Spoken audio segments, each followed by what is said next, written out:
혹시 레카 대통령이라는 소리 들어봤습니까? 그 서초구 출신이시죠? 우리 국무총리께서 정말 총리로서의 기능을 제대로 좀 했으면 좋겠습니다. 예, 서초 구민들께서 예, 저는 당당합니다. 부끄러워하시지 않도록 그렇게 저는 질문해 당당합니다. 주십시오. 예. 총리, 경제학 배웠습니까? 경제학 안 배운 사람이 누가 있습니까?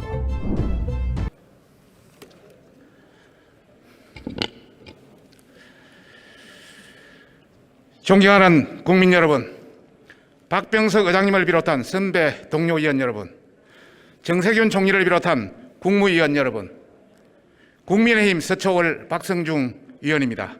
총리 앞으로 나와주시기 바랍니다.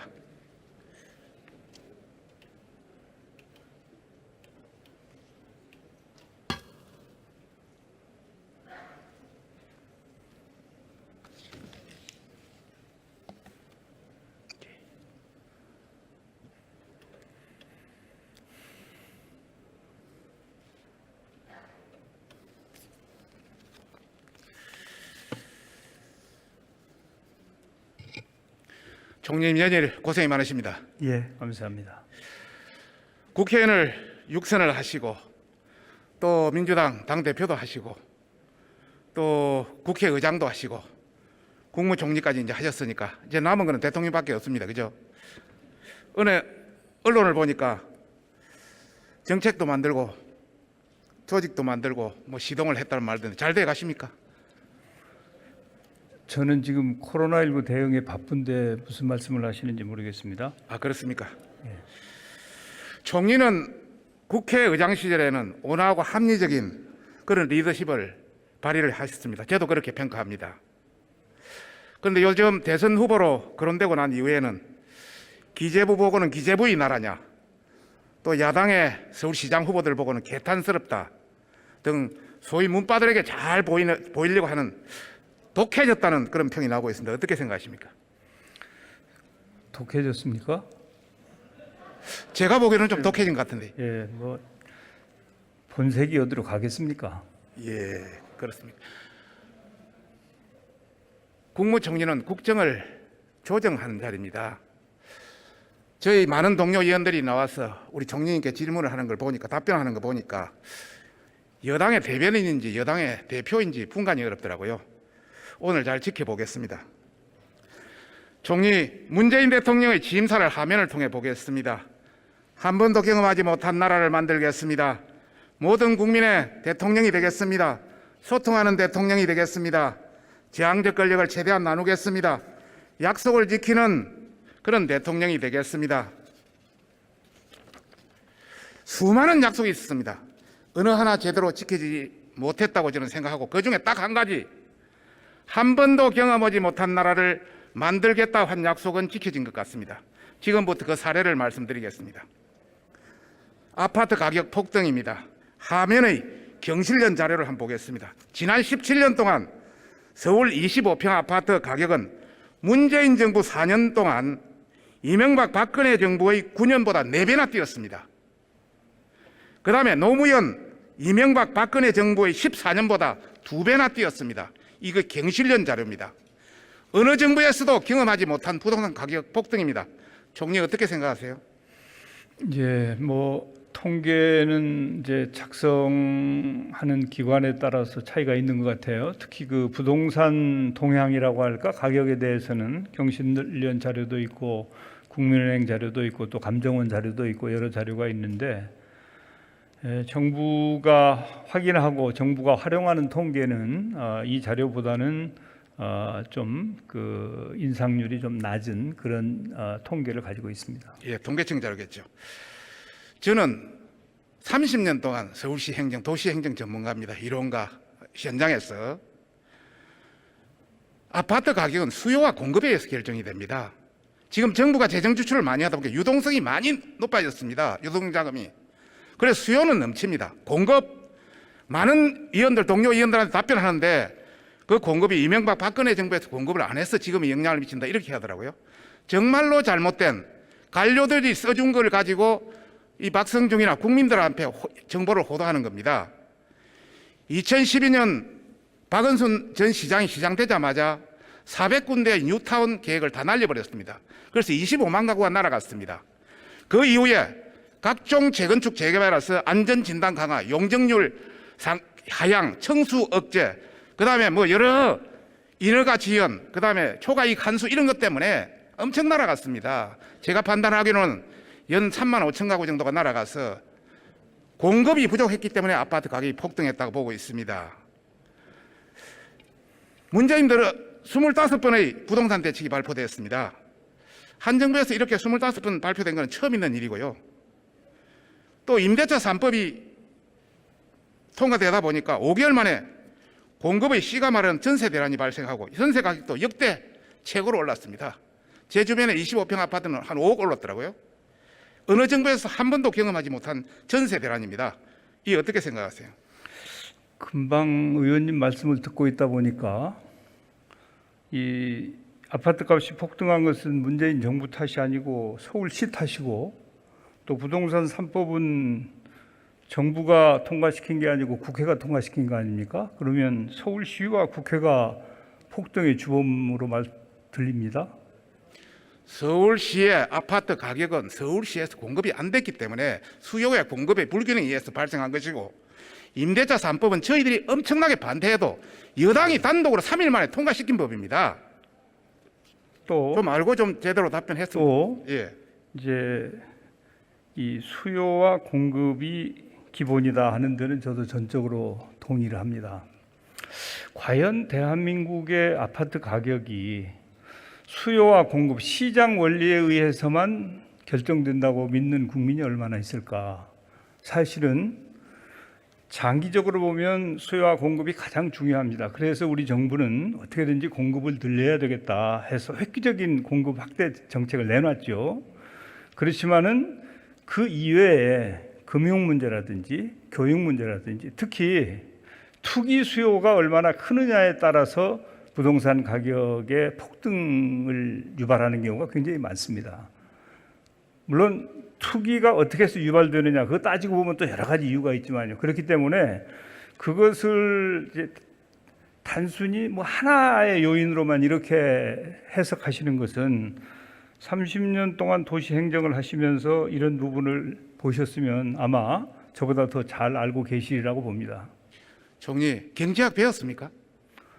경제학 안 배운 사람이 누가 있습니까?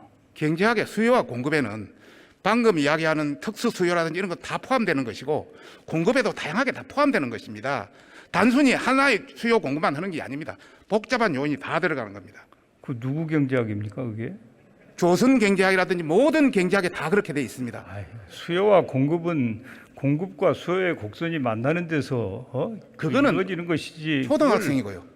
그게 수요 요인, 공급 요인은 다양한 거지. 그 수요와 공급 곡선이 만나는 이 경제학의 기본은 초등학교 경제학이든 대학교 경제학이든 경제 원론은 다 똑같은 겁니다. 말장난하려고 온 거 아닙니다.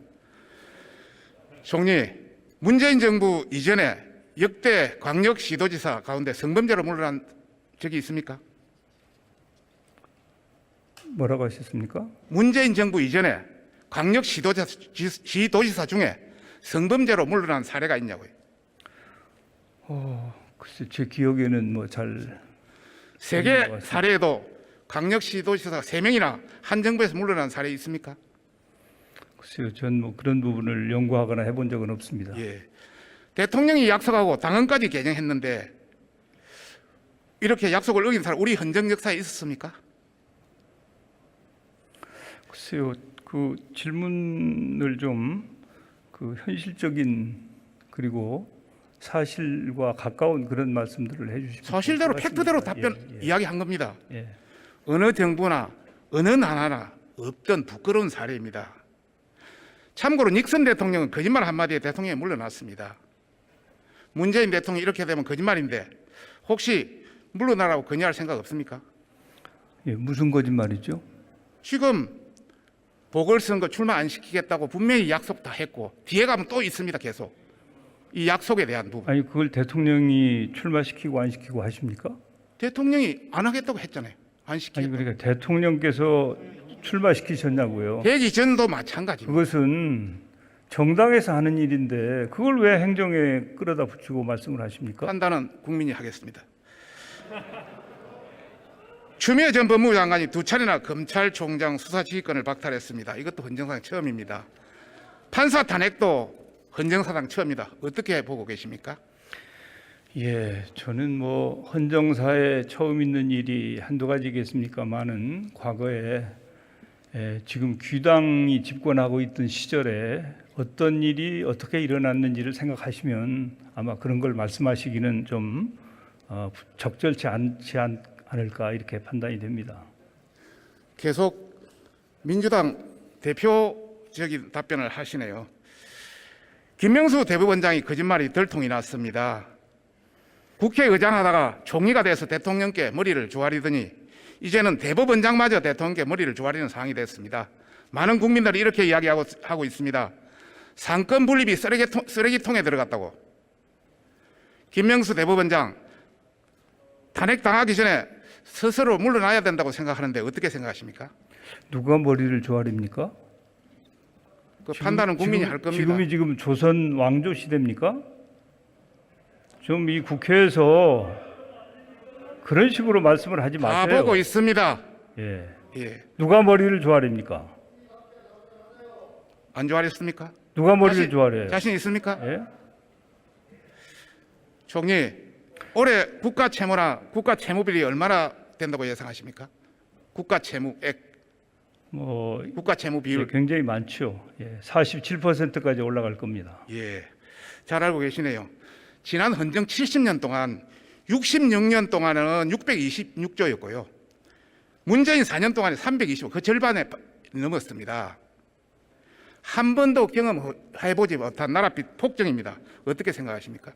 예, 빚이 많이 늘어난 건 사실입니다. 그러나 그 빚을 한 푼도 허투루 쓰지 않고 국민들이 당하고 있는 고통을 조금이라도 분담하기 위해서 적절하게 최선을 다해서 효율성을 높이는 재정 집행을 하기 위해서 노력하고 있습니다. 통계청에 따르면 작년 청년 체감 실업률이 26% 최고입니다. 역대. 대통령이 영화 한 편 보고 탈원전 결정하고 대통령 한마디에 월성 1호기 원전이 초기 폐쇄되는 것은 역대 한 번도 경험하지 못했습니다.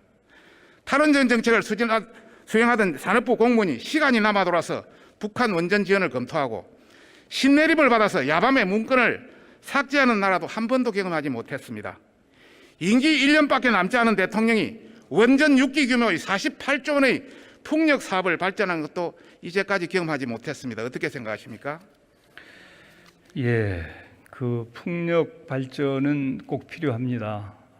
우리가 에너지 전환도 해야 되고 또 미세먼지 대책도 세워야 합니다. 그래서 우리가 가지고 있는 여러 가지 자원 중에서 해상 풍력이 굉장히 중요한 자원이기 때문에 해상 풍력 발전을 위해서 대규모 투자를 하고 일자리를 만들고 하는 것은 꼭 필요하다 이렇게 생각을 하고 있는데 앞서 이런저런 말씀을 하시는데 지금 사실은 우리가 그 코로나 때문에 국민 여러분들이 굉장히 힘들고 특히 자영업자나 소상공인들이 매우 어려움에 처해 있습니다. 제발 우리 국회가 그런 국민의 그 아픔을 좀 나누고 어떤 정책을 어떻게 함께 잘 추진함으로 해서 우리가 그런 국민들의 눈물을 닦아줄 것인가 그런 내용을 함께 고민하고 힘을 보태는 그런 국회가 되었으면 좋겠습니다. 기자협회보에 따르면 문재인 대통령은 취임 이후에 올해까지 기자들의 질문을 받는 회견은 5번에 불과했습니다. 취임사에서는 자주 언론에 소통하겠다고 했습니다. 그런데 이렇게 기회가 작은 것은 유일한 대통령입니다. 총리 어떻게 생각하세요? 지금 이제 비대면 시대인 거 알고 계실 터이고요. 그리고 아마 의원님들도 언론인들하고 기자회견을 하고 싶어도 쉽지 않은 상황도 잘 체험하고 있으리라고 생각합니다. 저도 이제 중대본부장으로서 언론과 좀 더 소통하고 우리가 정부 정책이나 또 우리가 직면하고 있는 여러 가지 어려움을 국민들께 소상히 보고드리고 싶어도 이제 언론과 인터뷰나 언론과의 이 간담회가 허용되지 않기 때문에 그런 걸 못 하고 있어요. 그래서 대통령께서는 여러 가지 방법을 통해서 국민과 소통하기 위해서 최선을 다하고 있는데 그래도 소통이 부족하다고 하면 더 소통을 열심히 해주시면 좋을 것이라고 생각합니다. 1년에 한 번은 너무 적습니다. 혹시 김대중 노무현 대통령은 몇 번이나 한지 알고 계십니까? 예, 저는 그런 통계는 가지고 있지 않습니다. 150번 넘게 했습니다. 혹시 미국의 루즈벨트 대통령, 클린턴 대통령은 어느 정도 했는 줄 알고 계십니까? 예, 잘 그런 통계 없습니다. 예. 문재인 대통령 국가적 현안이 있을 때마다 뒤에 숨는 경향이 있습니다. 추윤 갈등 때에도, 수해 공무원 피살 때에도, 박은순 오거등 사건 때에도, 조국 법무부 장관 사건 때에도, 윤미향 회계부정 사건 때에도 문재인 대통령은 보이지 않았습니다. 총리 어떻게 생각하십니까? 제가 알고 있는 역대로 최대로 많은 것 같은데. 제가 알고 있는 한 대통령께서는 의사를 말씀하셔야 될 때, 또 지시를 해야 될 때, 또 의견을 개진해야 될 때는 항상 필요한 조치를 하고 계시다고 알고 있습니다. 예. 혹시 레카 대통령이라는 소리 들어봤습니까? 레카 대통령. 무슨 대통령이요? 문재인 대통령이 생색을 낼 때나 쇼가 필요할 때는 그 교통사고 날 때 레카가 빨리 오잖아요. 귀신같이 달려오잖아요. 그런 대통령이다 이런 소리가 있습니다. 화성 공공 아파트라든지 또 백신 관련 이런 다른 회사 대표 회견이라든지 이런 거는 잘 나타납니다. 어떻게 보세요? 의원님, 그 서초구 출신이시죠? 서초구 지역구시죠? 예, 서초구 출신입니다. 서초 구민들이 부끄러워하시지 않도록 좀 해주십시오. 우리 국무총리께서 정말 총리로서의 기능을 제대로 좀 했으면 좋겠습니다. 예, 서초 구민들께서 예, 저는 당당합니다. 부끄러워하시지 않도록 그렇게 저는 질문해 당당합니다. 주십시오. 예. 예.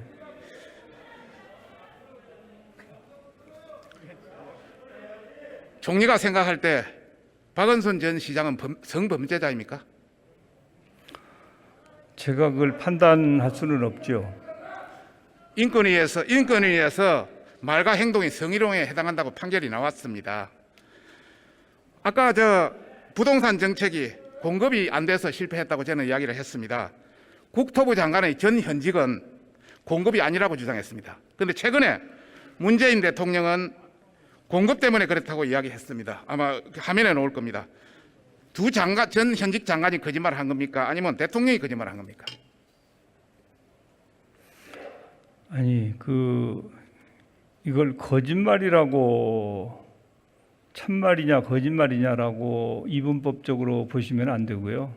어떤 정책에 대해서 의견을 피력한 부분은 의견이 다를 수가 있는 것이고 또 상황에 따라서 수시로 그 상황이 달라지면 거기에 맞게 그걸 판단이 달라질 수 있는 것이죠. 그래서 제가 보니까 두 분 장관들이 공급도 열심히 했다 이렇게 말씀을 한 것이지 공급이 수요를 초과했다 이렇게 말씀하시지 않았거든요. 그렇기 때문에 우리 정부는 좀 더 공급이 많아져야 그래야 이 과도한 수요 초과 현상을 해소할 수 있겠다라고 하는 생각을 가지고 적극적으로 공급을 확대하기 위한 노력을 했고 그래서 여러 가지 필요한 정책들을 발표를 했고 그 정책 집행을 통해서 이제는 국민들께서 앞으로도 계속 집값이 오를 터이니까 지금 오르기 전에 빨리 사야 되겠다고 하는 그런 생각을 가지시지 않고 조금 기다리면 더 많은 주택이 공급되고 주택 가격이 안정될 수 있겠구나 그런 판단을 하실 수 있도록 최선을 다해서 주택 공급도 늘리고 주택 가격 안정화를 기하기 위해서 노력하겠습니다. 야당에서도 잘 좀 도와주시기 바랍니다. 시간이 없어 참 그럽니다만 공급 부족이 아니다 자꾸 하기 때문에 이율 배반에 대해서 공급을 한 이율 배반에 대해서 이야기한 겁니다. KBS 수신료 인상이라든지 정현주 방심위원장에 대해서는 시간이 없어 생략하겠습니다. 자, 들어가시기 바랍니다.